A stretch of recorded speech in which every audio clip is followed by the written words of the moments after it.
पार्टीबाट हामीले सभामुखलाई स्पष्ट अडान राखेका छौं। जेनजीहरूका माग पूरा नगरिकन संसद पुनर्स्थापना गर्नु हुँदैन। अहिलेको माग बनेको जेनजीहरूको विशेष गरेर माग अहिले के थियो भने जनताबाट प्रत्यक्ष निर्वाचित कार्यकारी प्रधानमन्त्री हो। त्यो माग पूरा गरेपछि पूरा गर्नुपर्छ, तब मात्र गर्छु भनेर प्रतिबद्धता र संसदबाट पारित गर्छु भनेपछि मात्रै संसद पुनर्स्थापना गरौं, होइन भने नगरौं। अर्को प्रदेश संरचना खारेज छ, अर्को गैर दलीय स्थानीय तह छ, अर्को चाहिँ संवैधानिक आयोगमा चाहिँ आज राजनीतिक नियुक्तिले गर्दा देश बर्बाद भएको छ। यो राजनीतिक नियुक्ति बन्द हुनुपर्छ। र अर्को सबभन्दा ठूलो अर्को विषयवस्तु भनेको आज यो देशमा भ्रष्टाचार व्याप्त छ।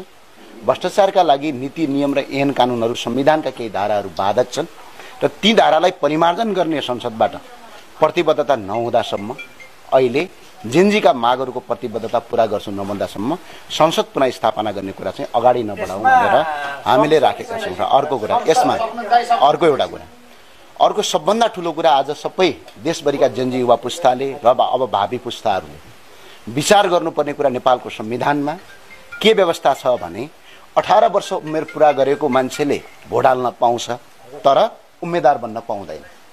यो सबभन्दा ठूलो आज यो देशमा एउटा तपाईको युवा पुस्तालाई राजनीतिकमा आउने, देश बनाउन आउने रोक्ने एउटा बाधक हो।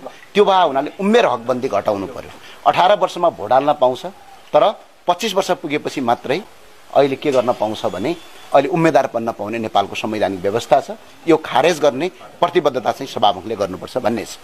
र अर्को स्पष्टका साथ अनलाइन भोटिङ सिस्टमहरू अगाडि बढाउने, देशभरि र विदेशका नागरिकहरूले मतदान गर्न पाउने अधिकार भएपछि मात्रै अगाडि बढ्ने भन्ने छ।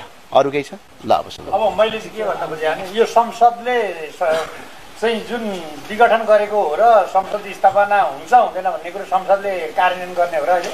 अनि यो यसो हो, सभामुख त अहिले पनि नेपालको विधि प्रक्रिया र नीति अनुसार हुनुहुन्छ र अदालतमा रिट पनि गएका छन्। तर त्यो जानुभन्दा अगाडि जेनजी पुस्ताका माग पूरा गरेर जानुस् भन्ने हो। हस्, धन्यवाद।